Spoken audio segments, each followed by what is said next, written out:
क्या D Broglie wavelength of an electron या फिर कोई भी मूविंग चार्ज, चार्ज की बात करेंगे, इलेक्ट्रॉन की बात कर लेंगे लास्ट के अंदर, ठीक है। तो यहाँ पे अगर आपके पास कोई भी मूविंग इलेक्ट्रॉन है और उसके साथ जो भी वेवलेंथ डी ब्रोगली वेव आ रही है उसकी वेवलेंथ हमें निकालनी है, ठीक है। मैंने कहा मान लेते हैं ये मेरे पास इलेक्ट्रॉन है, ये इलेक्ट्रॉन इनिशियली किसके अंदर बैठा हुआ है, इनिशियली ये रेस्ट में बैठा हुआ है।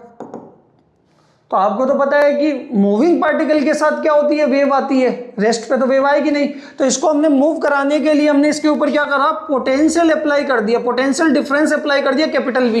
यहाँ पे कैपिटल वी ये क्या है, पोटेंशियल डिफरेंस। यानी पोटेंशियल डिफरेंस का मतलब है कि आपने इसको पोटेंशियल दिया, चार्ज कितना है, ई है, तो आपने इसके ऊपर वर्क डन कर दिया। क्योंकि आपने पढ़ा है पोटेंशियल क्या होता है, वर्क अपॉन चार्ज होता है। तो वर्क डन क्या होगा, चार्ज इनटू पोटेंशियल होगा। आपने इसके ऊपर क्या कर दिया, पोटेंशियल एनर्जी अप्लाई कर दी। यानी यहां पे मैं लिख सकता हूं कि आपने इसके ऊपर वर्क डन कर दिया, या फिर आपने कौन सी एनर्जी अप्लाई कर दी, पोटेंशियल एनर्जी अप्लाई कर दी। W बराबर कितना किया, चार्ज इनटू पोटेंशियल, चार्ज तो खुद इलेक्ट्रॉन है और पोटेंशियल कितना दिया, कैपिटल V, इक्वेशन नंबर 1। जैसे ही आपने इसके ऊपर पोटेंशियल एनर्जी अप्लाई करी, यानी इसको पोटेंशियल दिया तो पोटेंशियल एनर्जी आई भी, वर्क डन किया, तो ये क्या होगा, एनर्जी तो कंजर्व रहती है, तो ये पोटेंशियल एनर्जी किस में कन्वर्ट हो जाएगी, काइनेटिक एनर्जी में।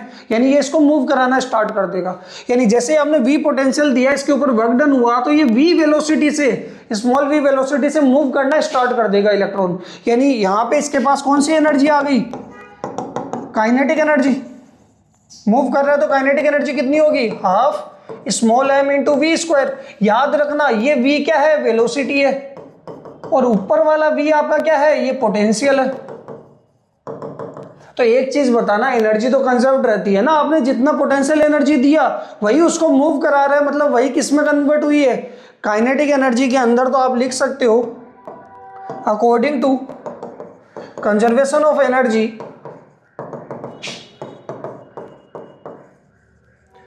वर्क डन ही किसके बराबर है, काइनेटिक एनर्जी के। यानी आप लिख सकते हो हाफ mv स्क्वायर किसके बराबर है, E इंटू कैपिटल V के। तो यहां से V स्क्वायर निकालेंगे तो ये आ जाएगा 2E capital V by M। तो वेलोसिटी कितनी आ जाएगी, square root of 2E capital V by M।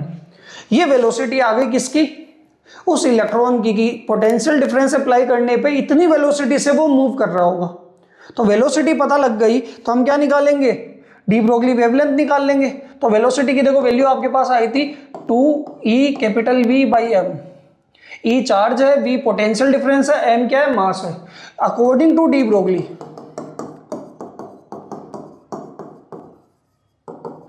Wavelength कितनी होगी, लेमडा बराबर h अपॉन में mv, और v ये रहा। तो लेमडा बराबर कितना आ जाएगा, h अपॉन में m, और v की जगह क्या लिखेंगे 2EVM। यानी मैं लिख सकता हूँ h अपॉन रूट के अंदर 2EV, और इस m को भी रूट के अंदर ले लूंगा तो m square by m, m से m कैंसिल हो गया। तो यहां से लेमडा की वैल्यू आपके पास आ जाएगी h अपॉन रूट के अंदर 2EVM। ये आपके पास कौन सी वेवलेंथ आई, डी ब्रोगली वेवलेंथ। H यहाँ पे क्या है, प्लैंक्स कांस्टेंट, 2 कांस्टेंट है, E क्या है, चार्ज ऑफ इलेक्ट्रॉन, V क्या है भाई, पोटेंशियल डिफरेंस, M क्या है, मास ऑफ इलेक्ट्रॉन। इलेक्ट्रॉन के लिए अगर बात हो रही है, किसी दूसरे चार्ज के लिए बात हो रही है, मान लो प्रोटॉन के लिए हो रही है, तो मास प्रोटॉन का, पोटेंशियल डिफरेंस जो अप्लाई होगा, चार्ज भी प्रोटॉन का, H कांस्टेंट है। अल्फा के लिए बात हो रही है तो अल्फा के लिए हो जाएगा।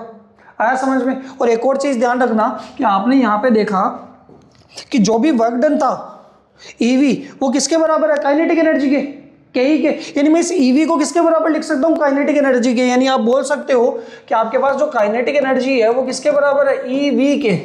तो इस फॉर्मूले में आप अगर काइनेटिक एनर्जी गिवन आती है तो उसकी बात हो रही होती है तो EV को आप KE भी लिख सकते हो। यानी आप फॉर्मूला बना सकते हो लेमडा बराबर h upon square root of 2 kinetic energy KE into M। जब आपको पोटेंशियल की बात हो रही हो ये फॉर्मूला लगेगा, जब काइनेटिक एनर्जी की बात हो रही हो ये फॉर्मूला लगेगा। बताओ समझ में आ, ठीक है। दोनों ही फॉर्मूले मोस्ट इंपॉर्टेंट है। अभी आगे इनके प्रीवियस ईयर्स के क्वेश्चंस भी कराऊंगा, ठीक है। अगर मैं सिर्फ इलेक्ट्रॉन की बात करूं, फॉर इलेक्ट्रॉन,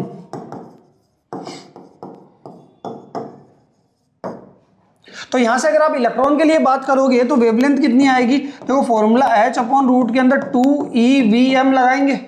H पता है, M पता है, E पता है और V तो हमें गिवन आएगा कि इतना पोटेंशियल हमने अप्लाई किया, पोटेंशियल डिफरेंस दिया है। तो यहाँ से अगर आप देखोगे यहाँ पे पुट करते हैं तो H की वैल्यू तो कितनी होगी 6.63 इंटू 10 की पावर माइनस 34, रूट के अंदर 2, E की वैल्यू 1.6 इंटू 10 की पावर माइनस 19, मास की वैल्यू पहले लिख लेता हूँ 9.1 इंटू 10 की पावर माइनस 31 और रूट V अलग से लिख दिया। और इसको अगर आप सोल्व करोगे तो आपके पास वैल्यू क्या आने वाली है, इसकी वैल्यू आने वाली है 12.2 इंटू 10 की पावर माइनस 10 अपॉन में रूट V और किसके अंदर, मीटर के अंदर। और अगर आपको आर्मस्ट्रॉन्ग में चाहिए तो आप लिख सकते हो 12.2 अपॉन में रूट V क्या है पोटेंशियल डिफरेंस, और ये क्या आएगा आर्मस्ट्रॉन्ग में, 10 की पावर माइनस 10 को क्या लिख देंगे आर्मस्ट्रॉन्ग। ये किसके लिए, सिर्फ इलेक्ट्रॉन के लिए। ये आपके पास डी ब्रोगली वेवलेंथ। बताओ क्लियर है यहाँ तक। तो हमारे पास इसके अंदर टोटल 4 फॉर्मूले आए अभी तक। पहला था lambda equals to H upon mv या फिर H बाई पी, ठीक है। सेकंड हमारे पास चार्ज के लिए आया है, जब आपको पोटेंशियल गिवन होगा तो ये लगेगा। काइनेटिक एनर्जी की फॉर्म में फॉर्मूला नंबर 3 ये है, और सिर्फ इलेक्ट्रॉन की बात होगी तो 12.2 बाई रूट V आर्मस्ट्रॉन्ग में आएगा। क्लियर है।